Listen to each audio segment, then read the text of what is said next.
Hello, Dr. Nick here, continuing the series, The Wonder of Sleep. Today's session is all about sleep homeostasis. So, in other words, maintaining the balance of your body when everything else is changing in the environment, so day to night and so on.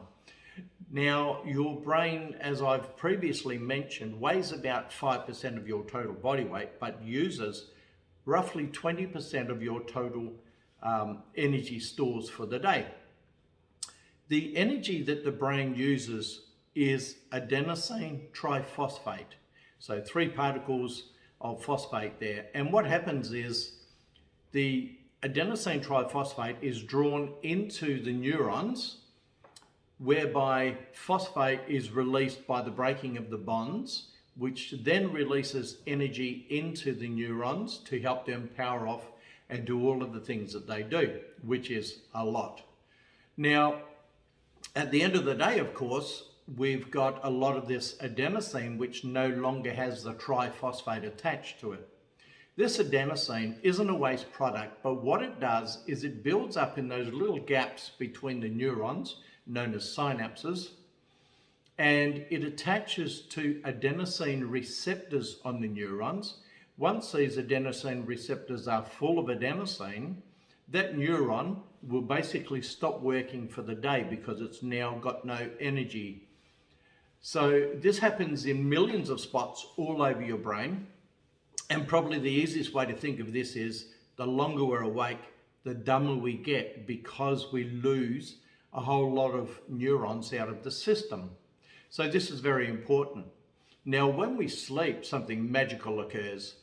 Basically, what happens is we recycle this adenosine and we turn it back into adenosine triphosphate for the next day's energy support.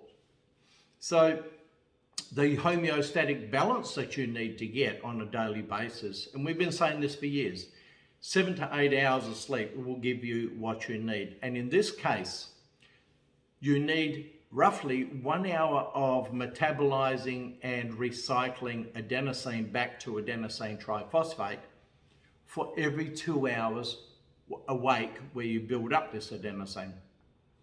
Now, if you get the balance right, and studies have shown this before, for every 1 hour of sleep, you get roughly 2 hours of performance. So your 7 to 8 hours of sleep will give you 15 or 16 hours of good performance through the day.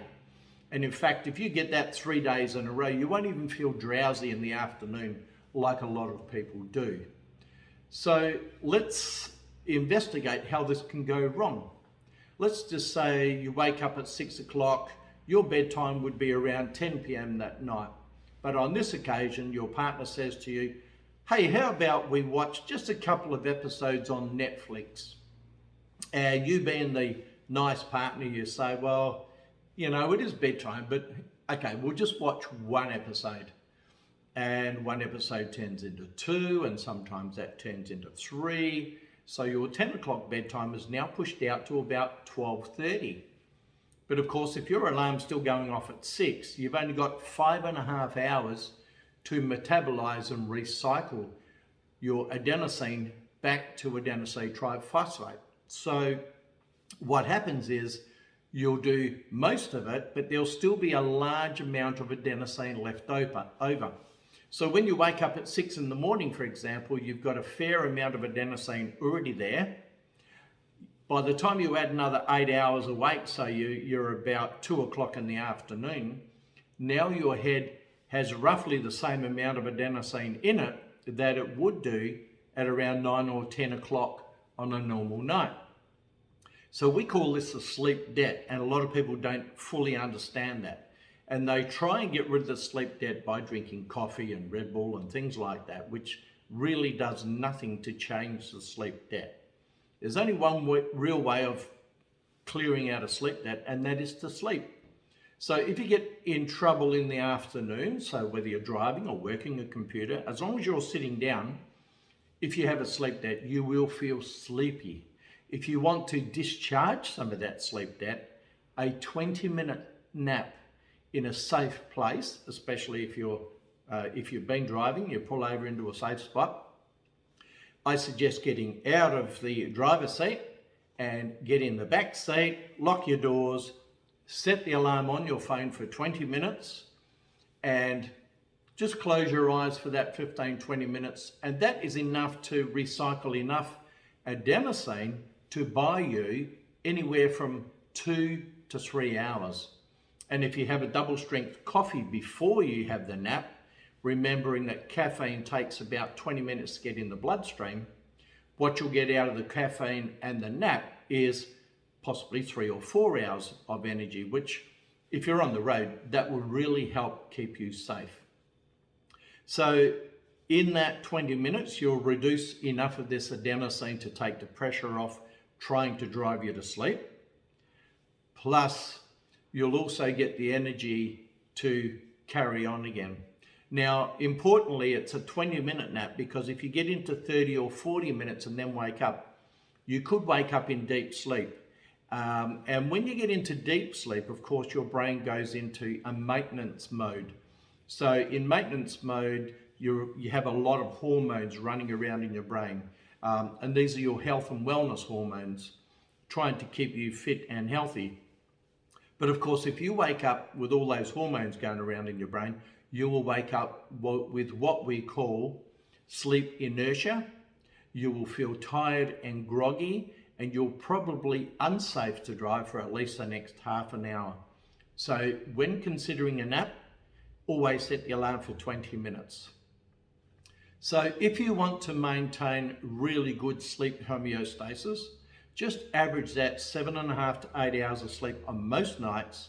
And then on the one night where you do have a bad night and you don't get to sleep when you would, or something wakes you up several times through the night, what you'll find is the constant high levels of adenosine triphosphate in your brain will carry you through that one ordinary day, and also allow you to bounce back a lot quicker.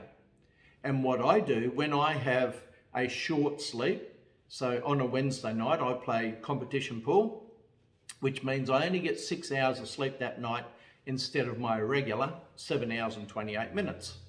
So I am one whole cycle short of sleep every Thursday morning. So every Thursday morning, I'm just a little bit more careful about what I do, and especially in the afternoon, if I'm driving, I will take extra precautions.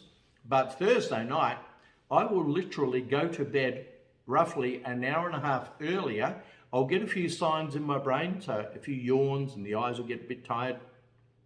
And instead of going to bed at around 10:10, I'll be going to bed at about 8:45, thereabouts. And that will allow me to get to sleep early with my early sleep wave, because I'm tired and I have a sleep debt. And that will allow me to get anywhere near 9 hours of sleep, which gives me my regular 7.5 hours, plus an extra one whole cycle that I missed out on the night before.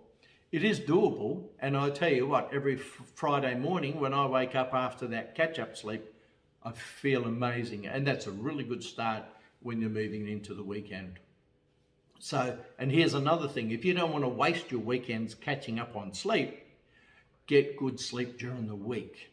And if you're on a mine site and living in a camp, get good sleep all the time while you're in a camp. Average your 7.5 to 8 hours if you can.